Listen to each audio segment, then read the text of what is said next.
Wheel of Death. And the Wheel of Death picks for us Parasite on Hulu. I have not seen this yet. It's gonna be awesome.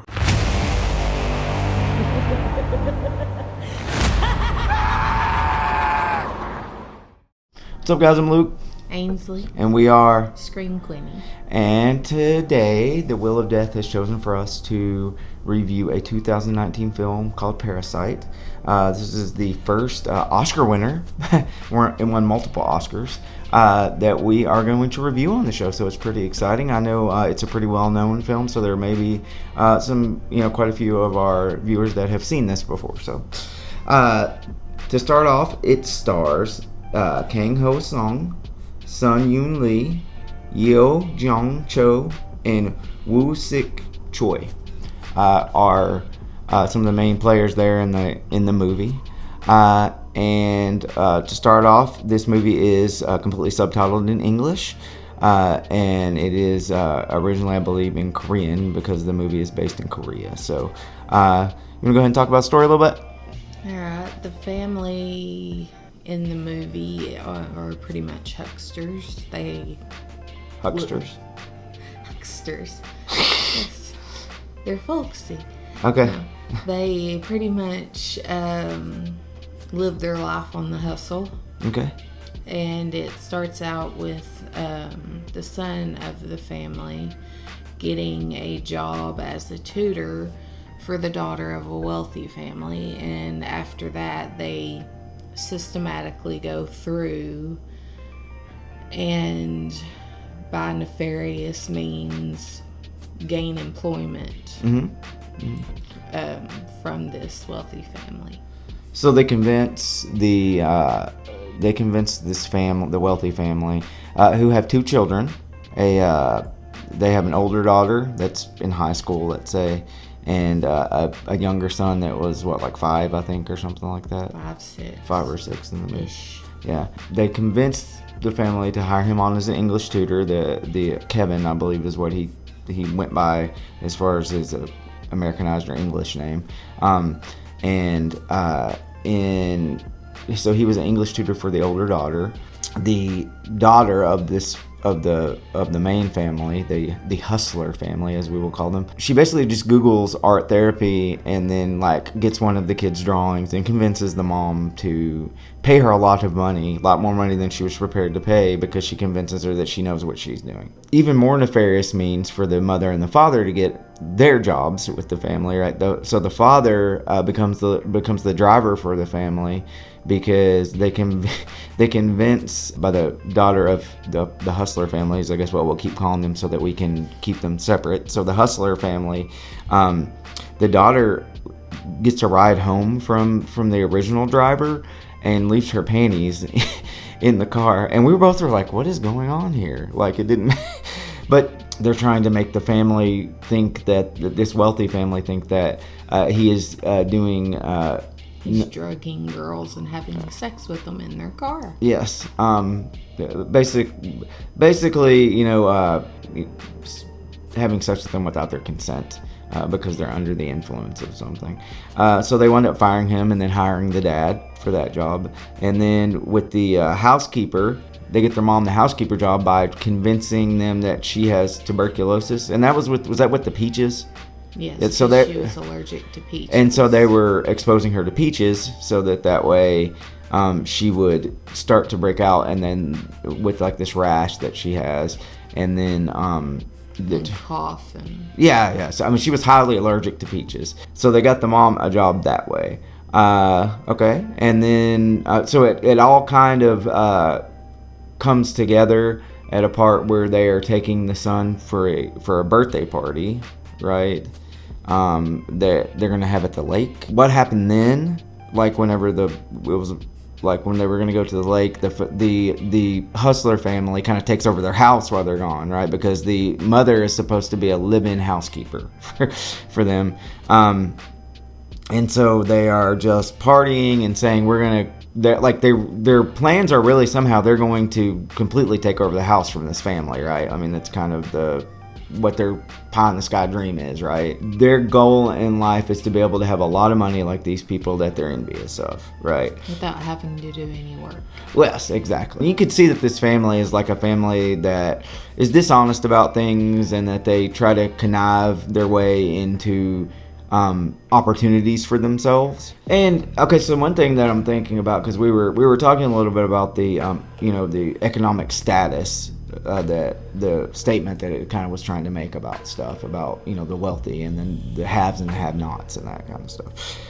When they went down to the basement, the old housekeeper was trying to call the mother, the new housekeeper. She was trying to call her sis and stuff, and she's like, "Don't call me that. Don't call me sis." Like, when she, like, almost like she didn't want to identify with her, like that she didn't want to identify that she was the same as her. They tried to trap this couple down in the basement because after they've been found out. Yeah, after they've been found out. Well, massive chaos ensues. Yes. They get found out by them filming a video of them calling each other like dad and sister and stuff. And so the original housekeeper wants to, like she said, you guys, better let us do what we want to do, or we're going to send this to the owners of the house. And so they're like, no, don't do that. They at one point they had them just staying in like a certain pose or something, where they're like, hands up. Yeah, like this. And they're like, we're gonna send it if the and then they would like take a video of them sitting there like that and do the same like that. They're gonna send it. So they're sitting there drinking and doing the amenities and everything like that this family was doing before. So suddenly they get into this massive like fight. And it's pretty funny because the daughter goes and gets like peaches out and starts trying to tries to rub them on the face of the old housekeeper. Suddenly the phone rings. It is the owner family of the house, the wealthy family. They are coming back because it's pouring down rain and they cannot camp out. They're asking for dinner to be made. And all of these people are in the house and they don't really know what to do. The family makes it home. In the process of all this happening, the father of our main family, the hustler family, drags the husband and wife down to the basement area, right? He ties up the husband. The wife tries to get out. The new housekeeper or mother of our hustler family, I'm going to keep identifying as this, although it's very confusing, I know, kicks the door shut and knocks her down in one of the most like brutal accident scenes that I've. She didn't even kick the door. She kicked the woman. Oh, okay, all right. I thought she shut the door. Okay, so she kicks the woman. She just like donkey kicked her. And the woman hits her head. I mean, it's like it was brutal. The wealthy family comes home, and it seems as though. This hustler family, they escape. They wind up sleeping and hiding under certain places. The whole movie winds up in a replacement birthday party, I guess you would say, like an impromptu replacement birthday. Tea party. Yes, if you will. As you would have for a little boy. Like a 5 or 6 year old. Whatever. He's probably turning 6, I would say. With many stabbings. Goes down. Yeah, a lot of you realizing that, especially the father of our hustler family, has not really realized what their status really has been in life. That they don't understand that they are on the same level with a lot of these lower income families that they don't want to identify with. It was just a very, very, very weird movie. I'm not certain I would call it horror. There was gore in it toward the end. I mean, there was that whole gore scene at the end. There are people that consider it horror, and I don't know if it is. It's more of to me a social commentary horror film, I guess. That you're almost saying that the real horror is not like they used some elements of like violence and stuff to actually show that the real horror is the class system that we have and the socioeconomic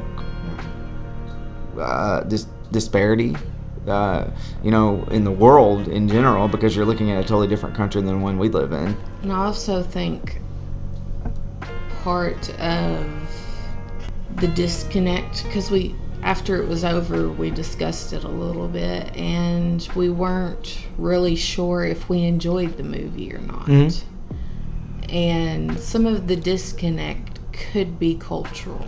America and kind of the Western world in general, well, maybe not all of the Western world, we have a different class system than what was shown in this movie as South Korea having.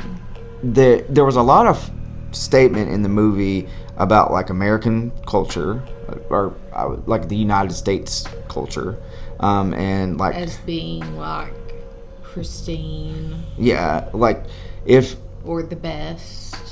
Exactly.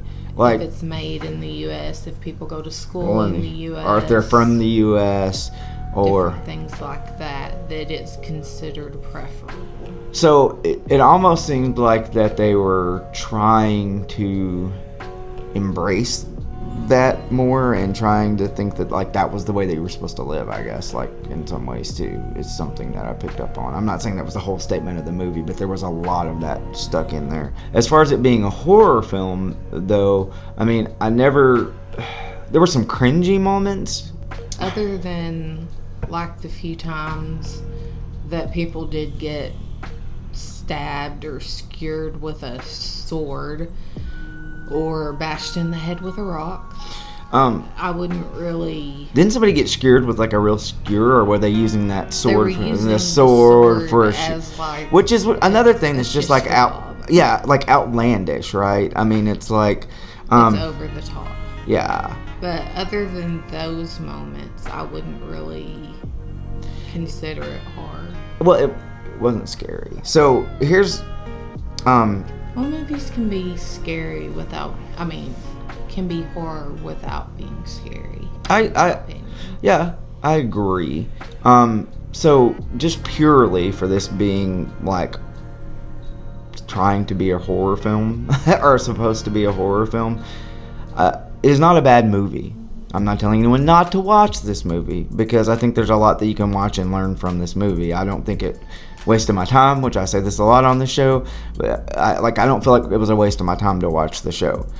Do I think it was necessarily a show that was appropriate to watch for our YouTube channel? Yeah, for what we usually do. No. So I'm gonna give this one scream because I don't think it fits into the genre of stuff that we're trying to do. So if you're expecting a horror film out of this, don't watch it. But if you want to watch what I would consider to be a thought-provoking film, yes, I would say watch it. But if you're watching this strictly for horror things, what do you got? I would give it 1. I mean, once again, for me, not because it's a bad movie, but because it just didn't meet what I would consider criteria to be a horror film. Yes. Yeah. I cannot recommend this as a horror movie. Please, if you would, comment below. Let us know. Maybe you have a different opinion and you've got a good argument about why this should be considered a horror film. We always encourage you guys to please subscribe. Hit that subscribe button. We would love for you guys to share with your friends. And like us on the social medias. We have an Instagram. We have a Facebook. We're pretty easy to find. We've already been doing some con stuff, and so we're gonna have a lot of content for you guys. A lot of fun stuff. Other than that, I guess I'm Luke. I'm Ainsley. And we are Screen Queenie. And we will catch you guys next time. Thanks.